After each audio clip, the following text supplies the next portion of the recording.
നിങ്ങൾ മൊബൈൽ ഫോണിൽ ഒരു ആപ്പ് ഇൻസ്റ്റാൾ ചെയ്യുമ്പോൾ നിങ്ങളോട് എന്തെല്ലാം പെർമിഷൻസ് ചോദിക്കുന്നുണ്ട്? കോൾ ആക്സസ് ചെയ്തോട്ടെ, വീഡിയോ ആക്സസ് ചെയ്തോട്ടെ, ക്യാമറ ആക്സസ് ചെയ്തോട്ടെ, മെസ്സേജസ് ആക്സസ് ചെയ്തോട്ടെ, നിങ്ങളുടെ ലൊക്കേഷൻ ആക്സസ് ചെയ്തോട്ടെ എന്നൊക്കെ പറയുമ്പോൾ നമ്മൾ ഇത് ഇൻസ്റ്റാൾ ചെയ്ത് കിട്ടാൻ വേണ്ടി ഇതെല്ലാം കണ്ണും പൂട്ടി എല്ലാ പെർമിഷനും കൊടുക്കുകയാണ്. യഥാർത്ഥത്തിൽ എന്താണ് സംഭവിക്കുന്നത് അറിയാമോ? നിങ്ങളുടെ എല്ലാ താല്പര്യങ്ങളും ചോർത്തിയെടുക്കാൻ ഇതിൻ്റെ പിന്നിൽ ആളുകളുണ്ട്, അഥവാ സംവിധാനങ്ങളുണ്ട്. ഒരു കാര്യം നിങ്ങൾ മനസ്സിലാക്കുക, ലക്ഷങ്ങളും കോടികളും ചെലവഴിച്ചാണ് വളരെ സങ്കീർണമായ ഓരോ ആപ്പുകളും ഓരോരുത്തർ ഡെവലപ്പ് ചെയ്തെടുക്കുന്നത്. അത് ഡെവലപ്പ് ചെയ്തെടുത്താൽ മാത്രം പോരാ, അത് മെയിൻറ്റെയിൻ ചെയ്യണം. അതിനും വേണം കോടികൾ.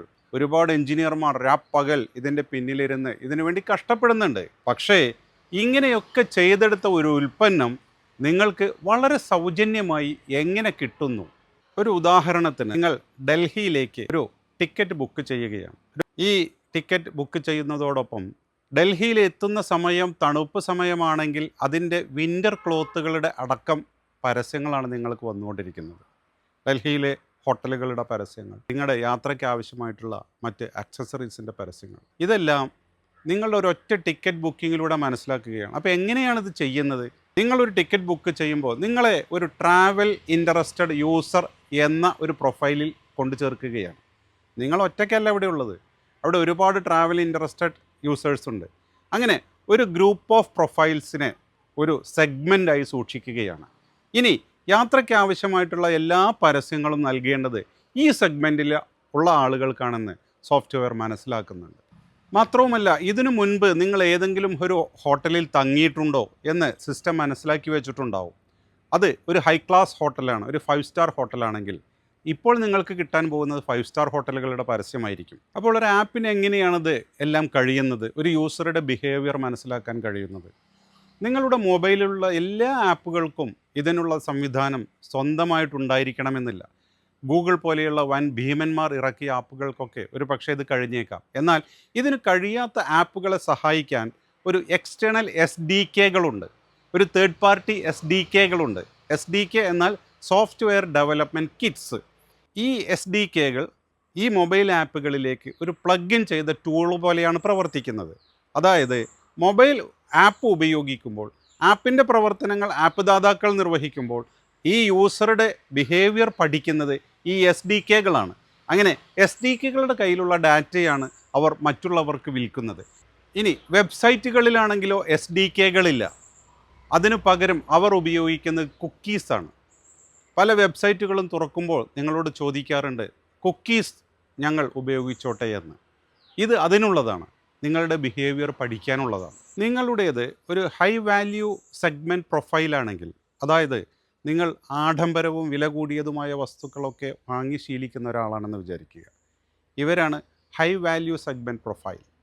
ഇത്തരം ആളുകൾ ഒരു പക്ഷേ ടെക്കി ഉപകരണങ്ങളൊക്കെ ധാരാളമായി വാങ്ങിക്കൂട്ടുന്ന ആളുകൾ.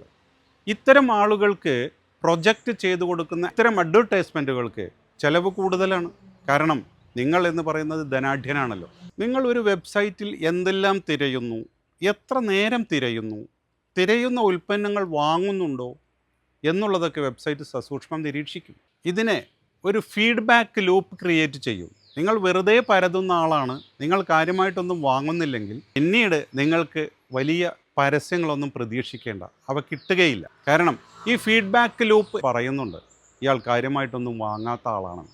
ഓരോ യൂസറും എന്താണ്, റീൽസാണോ കാണുന്നത്, പരസ്യങ്ങൾ റീൽസിലൂടെയാണോ കാണുന്നത്, അതോ ഫോട്ടോസിലൂടെയാണോ കാണുന്നത്, ഇത്തരം വെബ്സൈറ്റുകളോ ഇത്തരം ആപ്പുകളോ ഏത് സമയത്താണ്, ഒരു ദിവസത്തിൽ ഏത് സമയത്താണ് കാണാറുള്ളത് എന്നൊക്കെ നിരീക്ഷിച്ച് ആ സമയം നോക്കി നിങ്ങൾക്ക് പരസ്യം നൽകുകയാണ് ചെയ്യാറുള്ളത്. സാങ്കേതിക വിദ്യ വികസിച്ചതോടുകൂടി ഈ ഡെവലപ്മെൻറ്റ് ഏറ്റവും കൂടുതൽ മുതലെടുക്കുന്നത് പരസ്യ മേഖലയാണ്. പണ്ട് എങ്ങനെയാണ് നമ്മൾക്ക് പരസ്യം കിട്ടിയിരുന്നത്? ഒരു ദിനപത്രത്തിൻ്റെ മുഴുപേജിലോ അരപ്പേജിലോ ഒക്കെ പരസ്യങ്ങളുണ്ടാവും, അല്ലെങ്കിൽ TV-കളിൽ പരസ്യങ്ങളുണ്ടാവും. അത് രാവിലെ പത്രം എടുത്ത് നോക്കുന്നവന് ഒരു പക്ഷേ കണ്ടാൽ കണ്ടു, ഇല്ലെങ്കിൽ അത് ഒഴിവാക്കി. അത്രയും പണം ചെലവഴിച്ചത് പാഴായി. മാത്രവുമല്ല, എല്ലാവരും കാണുന്നത് ഒരേ പരസ്യമാണ്. ഇതിൽ താല്പര്യമുള്ളവരോ ഈ പരസ്യവുമായി ബന്ധപ്പെട്ട ഉപഭോക്താക്കളോ കേവലം 5% മാത്രമേ ഉണ്ടാവുകയുള്ളൂ. അപ്പോൾ അത് ഒരു പാഴ്വേലയായിരുന്നു. എന്നാൽ ഇന്ന് വരുന്നത് ടാർഗറ്റഡ് അഡ്വർടൈസ്മെൻ്റ് ആണ്. അതായത് ഓരോ വ്യക്തിക്ക് എന്ത് വേണം ആ വേണ്ടവന് അതിൻ്റെ പരസ്യം, അതിന് വേണ്ട രീതിയിലുള്ള പരസ്യം എന്നുള്ള രീതിയിലേക്ക് കാര്യങ്ങൾ മാറി. നിങ്ങളെക്കുറിച്ച് എന്തെല്ലാം പഠിക്കുന്നുണ്ടെന്നറിയാമോ? നിങ്ങളൊരു ജ്വല്ലറിയിൽ ഒരു കനത്ത സംഖ്യ പേയ്മെൻറ്റ് നടത്താൻ ഏതെങ്കിലും UPIയോ ഡെബിറ്റ് കാർഡോ ഉപയോഗിച്ചു എന്ന് വിചാരിക്കുക. നിങ്ങളൊരു സമ്പന്നനാണെന്ന് സിസ്റ്റം മനസ്സിലാക്കി.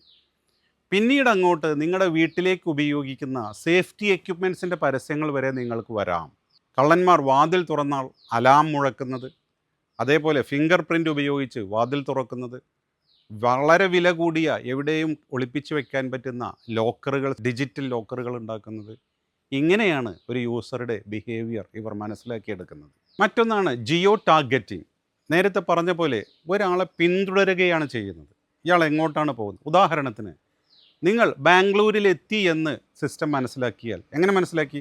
നിങ്ങളുടെ ഫോൺ ആക്സസ് ചെയ്യാൻ പെർമിഷൻ നേരത്തെ കൊടുത്തിട്ടുണ്ടല്ലോ. അപ്പോൾ GPS മുഖാന്തരം നിങ്ങൾ ബാംഗ്ലൂരിലെത്തിയെന്ന് മനസ്സിലാക്കി.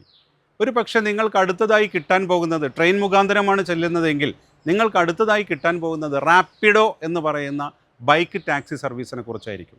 കാരണം ബാംഗ്ലൂരിൽ റാപ്പിഡോ ബൈക്ക് ടാക്സി സർവീസ് ഉണ്ട്. എന്നാൽ നിങ്ങൾ കോയമ്പത്തൂരിലോ അതല്ലെങ്കിൽ കൊച്ചിയിലേക്കോ ആണ് ടിക്കറ്റ് എടുത്തതെങ്കിൽ അവിടെ ചെന്നിറങ്ങുമ്പോൾ നിങ്ങൾക്ക് ഈ പരസ്യം കിട്ടില്ല. കാരണം അവിടെ ഇതില്ല. ഇതാണ് ജിയോ ട്രാക്കിംഗ്. നിങ്ങൾ എവിടെ എത്തി, അവിടെ എത്തിയതിനനുസരിച്ചുള്ള ഉൽപ്പന്നങ്ങളുടെ പരസ്യങ്ങൾ. മറ്റൊരു ടെക്നിക്കാണ് ജിയോ ഫെൻസിങ്. നിങ്ങളൊരു വലിയ മോളിൽ കയറിയെന്ന് വിചാരിക്കുക. ഇപ്പോൾ നിങ്ങളെ ജിയോ ഫെൻസ് ചെയ്തു, നിങ്ങളുടെ GPS നോക്കി ജിയോ ഫെൻസ് ചെയ്തു.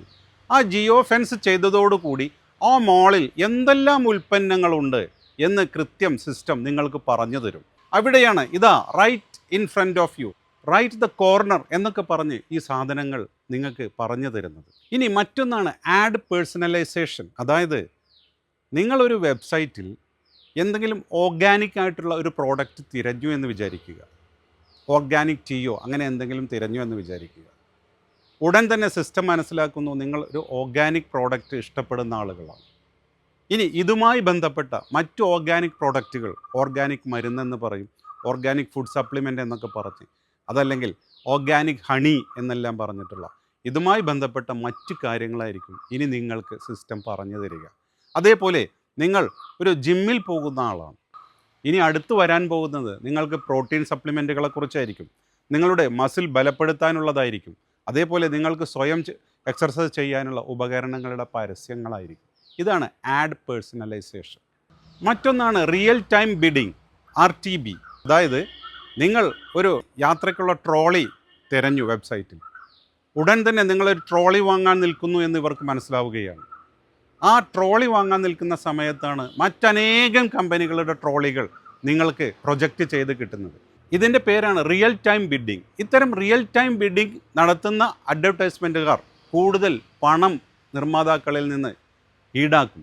ഏതുപോലെ എന്ന് വിചാരിച്ചാൽ, ഒരു ക്രിക്കറ്റിൻ്റെ അതല്ലെങ്കിൽ ഒരു ഫുട്ബോൾ മാച്ചിൻ്റെ എക്സ്ട്രാ ടൈമിലേക്കൊക്കെ കളി നീണ്ടു എന്ന് വിചാരിക്കുക.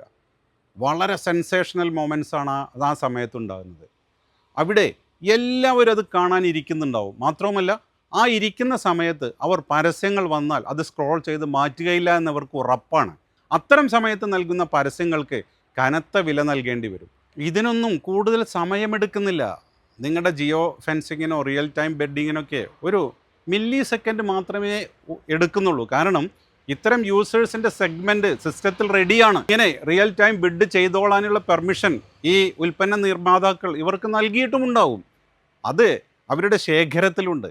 അതിൽ നിന്നെടുത്താണ് ഇത്തരം പരസ്യങ്ങൾ കാണിച്ചു തരുന്നത്. ഈ മേഖലയിൽ റിസർച്ച് നടത്തുന്ന സിമാൻടെക് എന്ന് പറയുന്ന ഒരു കമ്പനി പറയുന്നത്, നിങ്ങളുടെ ഇത്തരം വളരെ വ്യക്തിഗതമായ വിവരങ്ങൾ ഈ ആപ്പ് നിർമ്മാതാക്കൾക്ക് ആക്സസ് ചെയ്യാനുള്ള പെർമിഷൻ നൽകുന്നത് വളരെ അപകടകരമാണ് എന്നുള്ളതാണ്. പലരും ആവശ്യത്തിൽ കൂടുതലുള്ള പെർമിഷൻസാണ് ചോദിക്കുന്നത്. അതുകൊണ്ട് സിമാൻടെക് പറയുന്നത് നിങ്ങൾ കഴിവതും ആപ്പുകളുടെ ഉപയോഗത്തിൽ ഇത് ശ്രദ്ധിക്കണമെന്നാണ്. നമുക്ക് മറ്റു മാർഗങ്ങളൊന്നുമില്ല.